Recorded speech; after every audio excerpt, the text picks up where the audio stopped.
नमस्कार बच्चों, मैं आपके पास आज पूजा रचना का वीडियो लेकर आ रहा हूं।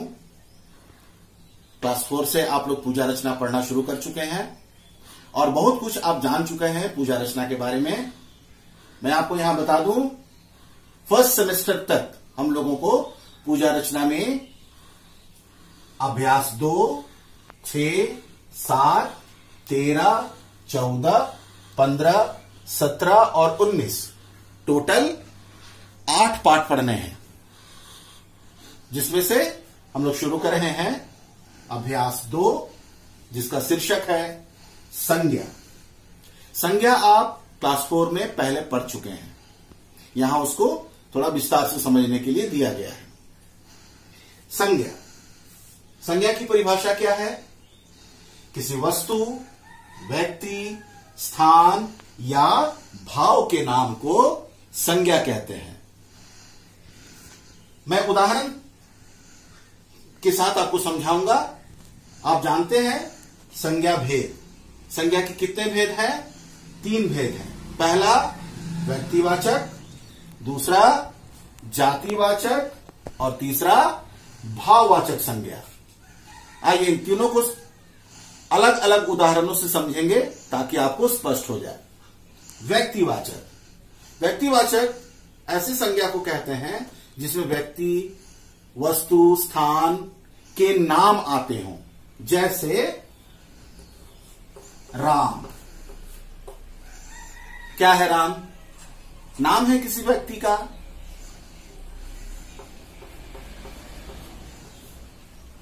आपका नाम श्याम, ठीक है, ये सभी व्यक्तिवाचक में आएंगे। गंगा, हिमालय, ये सभी व्यक्तिवाचक में आएंगे। यानी जितने भी लोगों के नाम हैं, जो भी नाम है, वो सभी व्यक्तिवाचक में आएंगे। दूसरा है जातिवाचक संज्ञा। जातिवाचक कैसे समझेंगे? किसी पदार्थ, गुण जो इंसान नहीं है, मनुष्य नहीं है, पर उसका भी नाम है, ऐसे नामों को हम लोग जातिवाचक संज्ञा में रखेंगे। उदाहरण पेड़।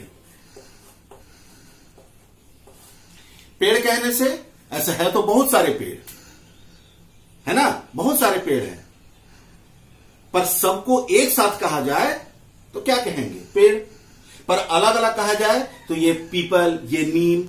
जब ये नाम आ जाएगा तो वो बन जाएगा व्यक्तिवाचक, किंतु अगर नाम नहीं आएगा तो वो होगा पेड़। ठीक है। इसी तरह से पेड़, नदी, सिर्फ नदी, नदी। अब नदी में नाम लग गया, गंगा, दामोदर, तो ये बन गया व्यक्तिवाचक। नाम नहीं लगा तो ये बन गया पदार्थवाचक, मतलब जातिवाचक। ठीक। पेड़, नदी, पर्वत आदि। उसी तरह से तीसरा है भाववाचक संज्ञा।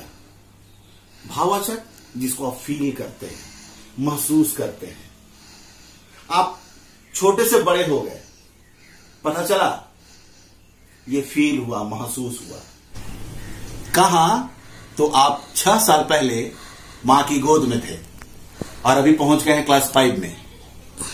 ये महसूस हुआ कि आप बड़े हो रहे हैं। इसी तरह से जब चोट लगती है, दिल में कुछ दर्द सा महसूस होता है, तो उसको हम लोग फील करते हैं, महसूस करते हैं। उसी महसूस को यहां नाम दिया गया भाववाचक संज्ञा। जैसे आपने पहाड़ देखा, क्या फील हुआ? अरे बाबा, इतना ऊंचा है पहाड़, है ना, महसूस हुआ। तो उसी महसूस का यहां शब्द आया ऊंचाई।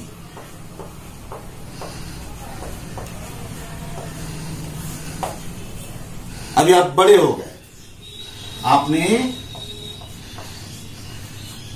बचपन, आपने मीठा खाया, कैसा लगा? हाँ? आपको कैसा एहसास हुआ? मिठास। तो इस प्रकार बच्चों अध्याय 2 में ऐसे बहुत से शब्द दिए गए हैं जिनको आपको इन 3 भेदों में बांट देना है। और उसके नीचे लिंग और वचन, शब्दों के लिंग और वचन लिखो, उसको भी आपको सजाना है। जैसे पहला शब्द है पर्वत, तो पर्वत आप कैसे पहचानेंगे स्त्रीलिंग है या पुल्लिंग? मैंने आप लोगों को बताया था, याद कीजिए, जिन शब्दों का बहुवचन ना बने उसको क्या कहेंगे? पुल्लिंग। और जिसका बहुवचन बन जाए उसको स्त्रीलिंग की श्रेणी में रखेंगे। तो पर्वत, इसका बहुवचन नहीं बना, इसलिए ये पुल्लिंग शब्द हुआ और एक वचन हुआ। मैं स्टडी मटेरियल में दिया हूं, आप वहां से देखकर समझेंगे और अभ्यास पूरा करने की कोशिश करेंगे। बच्चों, अब चलते हैं अगले अध्याय में, अध्याय 6 में।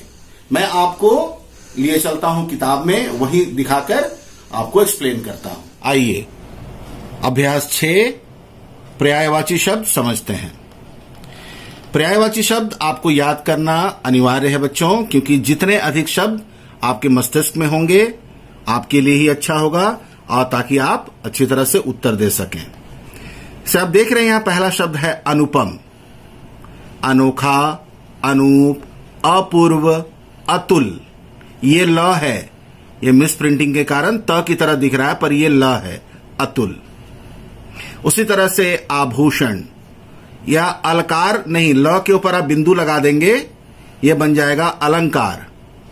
भूषण, गहना, आप चाहें तो एक शब्द और लिख सकते हैं, जेवर। क्या लिखेंगे? जेवर। तीसरा है आंख, चक्षु, लोचन, नयन, दृग। एक शब्द और दूं? चलिए एक शब्द आपके लिए देता हूं, इजी शब्द है नेत्र। ठीक। उपवन, उद्यान, वाटिका, आराम, बगीचा। हाथी, हाथी नहीं, हाथी। अब देखिए यहां पर कहीं भी चंद्र बिंदु या बिंदु का प्रयोग नहीं हुआ है। क्या शब्द बना? गज। हस्ती, आपने संस्कृत में सुना होगा, हस्ती, करी, कुंजर। समुद्र, जलधि, रत्नाकर, सिंधु, उदधि। एक सरल शब्द है सागर। सागर जो आपको जल्दी याद रहेगा। इस तरह से आप आगे के और जितने भी यहां पर पर्यायवाची शब्द दिए गए हैं उनको आप याद करेंगे, ताकि आपके मस्तिष्क में अधिक से अधिक शब्द रहे और आप अच्छी तरह से लिख सकें। अभ्यास 6 के बाद अभ्यास 7, इसमें कुछ करना नहीं है। देखिए यहां शब्द दिए गए हैं, आपको या तो पीछे से देखकर या अपने बड़े लोगों से पूछकर आपको यहां सुधारना है। ठीक है, तो आप जैसे यहां पर पहला शब्द है पर्वत। पर्वत का एक क्या बनेगा? पहाड़, शैल, अचल। इस तरह से आपको ये भरना है और याद भी करना है। आपको नहीं मिलेगा तो कमल का, क्योंकि वहां पीछे पाठ में कमल का नहीं दिया हुआ है, तो कमल का मैं आपको दे चुका हूं। सरोज, पंकज, नीरज, जलज, ये 4 शब्द मैंने आपको दिया, आप याद करेंगे। तो इस तरह से अभ्यास 7 भी 3-3 समानार्थक शब्द या फिर पर्यायवाची शब्द दोनों एक ही हैं। आइए अभ्यास 7 के बाद हम लोग सीधे चलते हैं। हम लोगों का जो अगला अभ्यास है वो है अभ्यास 13। अभ्यास 13 में है विपरीतार्थक शब्द। विपरीतार्थक शब्द का अर्थ आप केजी से सुनते हुए आ रहे हैं, इसको हम लोग उल्टे अर्थ वाले शब्द या अपोजिट वर्ड कहते हैं। जैसे पहला है बूढ़ा, तो बूढ़ा का क्या होगा? बच्चा नहीं, बूढ़ा का क्या होगा? जवान। ठीक है। धनी, गरीब। प्रातःकाल, सायंकाल। काला, सफेद। ये मैं आप लोगों को दे चुका हूं, आप स्टडी मटेरियल से देखकर पूरा करेंगे। आइए बढ़ते हैं अभ्यास 14 में। इसमें क्या करना है? यहां शब्दों को शुद्ध करके फिर से लिखना है। यहां पर आपके सामने अशुद्ध शब्द दिए गए हैं, आपको उनको शुद्ध करना है। जैसे पहला शब्द है, देखिए आयु। तो ये गलत है। आयु का वर्तनी ऐसे होता है, यह में छोटा उ का मात्रा लगेगा। दूसरा शब्द है नीति, ये वर्तनी गलत है। न में बड़ी ई, त में छोटी ई की मात्रा, नीति। तीसरा शब्द देखिए स्त्री, ये स्त्री में आगे जो हर्षईकार या छोटी ई की मात्रा लगा है उसको हटा देना है, ये है स्त्री का सही शब्द, सही वर्तनी। उसी तरह से ये सारे अर्थ, सारे सही शब्द मैंने आप लोगों को स्टडी मटेरियल में दिया है। आप देखेंगे और कोशिश करेंगे जो सही वर्तनी है उसको आप याद रखें। तो बच्चों, इस तरह अभी आपने पूजा रचना का 5 अभ्यास मैंने आपको दिखाया, समझाया। मैं अगला वीडियो लेकर और जो 3 अभ्यास बच गया मैं उसमें आऊंगा। तब तक आप इसको अच्छी तरह से याद करते रहिए, पढ़िए भी, और पूजा रचना में सारा कार्य अच्छी तरह से सुंदर लिखावट में आप पूरा करेंगे, है ना। सुरक्षित रहिए, सेफ रहिए। Thank you.